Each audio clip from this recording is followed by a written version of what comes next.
Assalamualaikum warahmatullahi wabarakatuh. Halo teman-teman semua, perkenalkan nama saya Yuli Rika Fidiani dari jurusan Tadris Bahasa Indonesia semester 2 Institut Agama Islam Negeri Ponorogo. Di sini saya akan menjelaskan tentang teori analisis wacana kritis. Untuk teman-teman semua, tonton video ini sampai selesai ya, agar kita bisa belajar bersama mengenai teori analisis wacana kritis.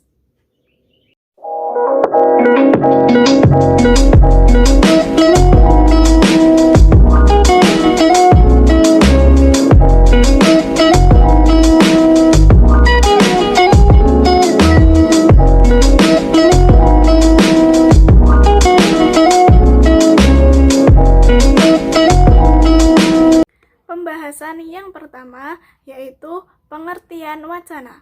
Apa teman-teman tahu apa sih arti wacana itu? Untuk mengetahuinya, simak pembahasan berikut ini.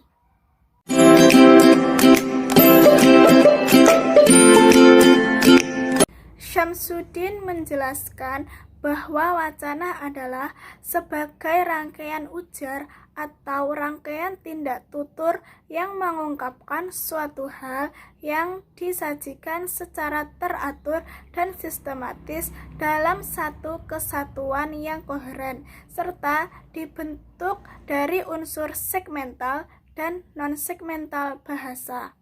Sedangkan Tarigan menjelaskan wacana adalah satuan bahasa terlengkap, tertinggi, dan terbesar di atas kalimat atau klausa dengan koherensi dan kohesi tinggi yang saling berkesinambungan, serta mempunyai awalan dan akhiran yang nyata. Klasifikasi wacana menurut pendapat Leeds yaitu: pertama, wacana ekspresif.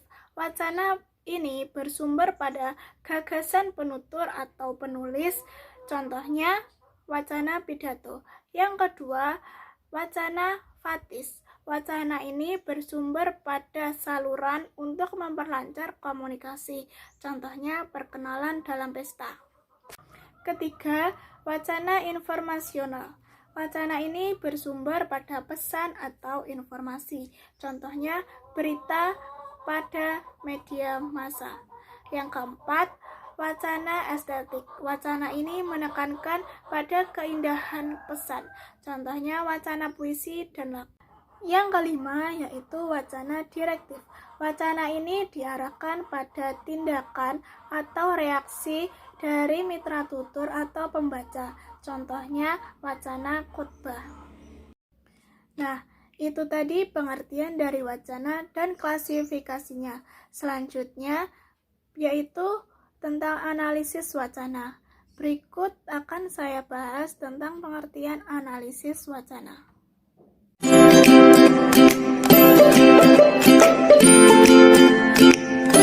Kartomiharjo mengungkapkan bahwa analisis wacana merupakan suatu bagian dari cabang ilmu bahasa yang dikembangkan untuk menganalisis suatu unit bahasa yang lebih besar daripada kalimat.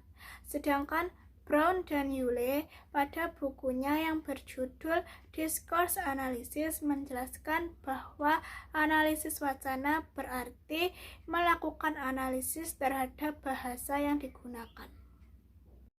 Menurut Syamsuddin, ada 5 ciri dan sifat wacana dari segi analisisnya, yaitu: pertama, analisis wacana membahas tentang kaidah memakai bahasa di dalam masyarakat.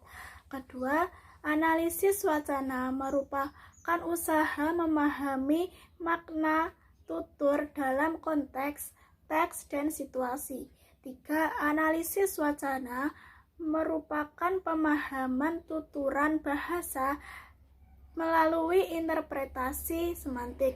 Empat, analisis wacana berkaitan dengan pemahaman bahasa dalam tindak berbahasa. 5. Analisis wacana diarahkan kepada masalah memakai bahasa secara fungsional. Itu tadi pembahasan singkat tentang analisis wacana. Pembahasan berikutnya yaitu mengenai analisis wacana kritis.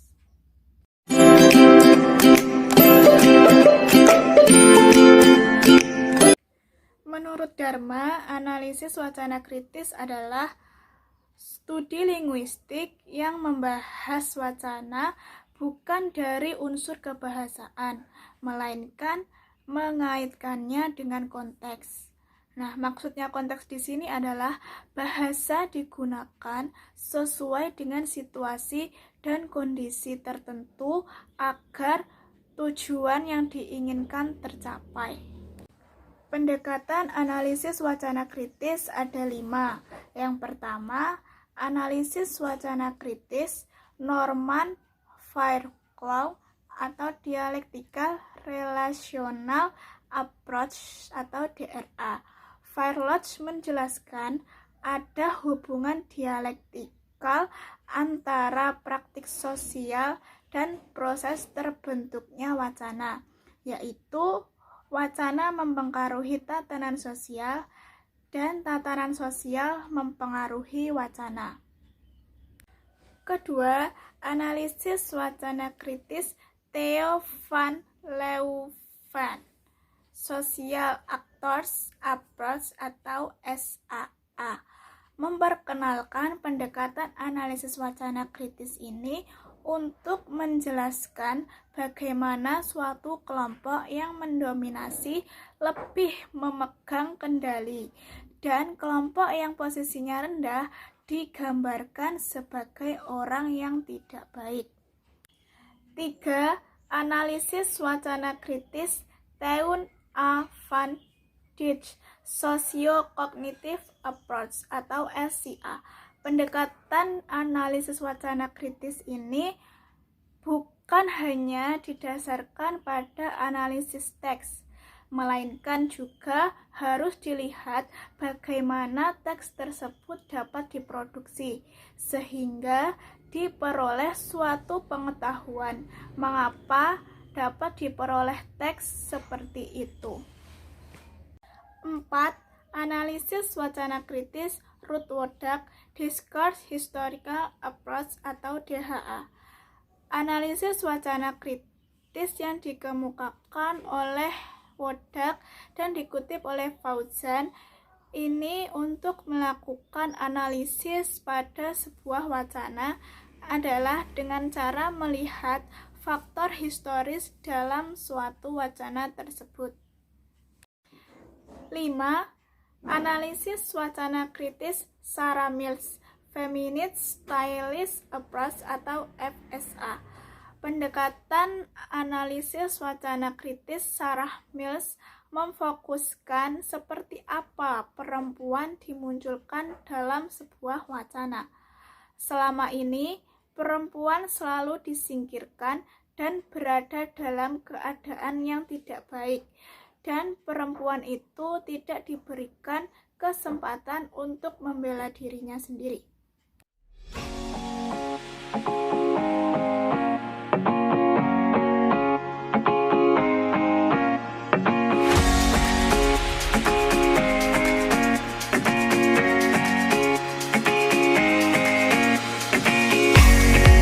Itu tadi pembahasan singkat tentang teori analisis wacana kritis. Semoga apa yang saya sampaikan tadi bisa bermanfaat untuk teman-teman semua. Cukup sekian untuk video kali ini. Untuk teman-teman, jangan lupa tekan tombol like dan subscribe ya. Dan sampai jumpa di video berikutnya. Bye-bye. Wassalamualaikum warahmatullahi wabarakatuh.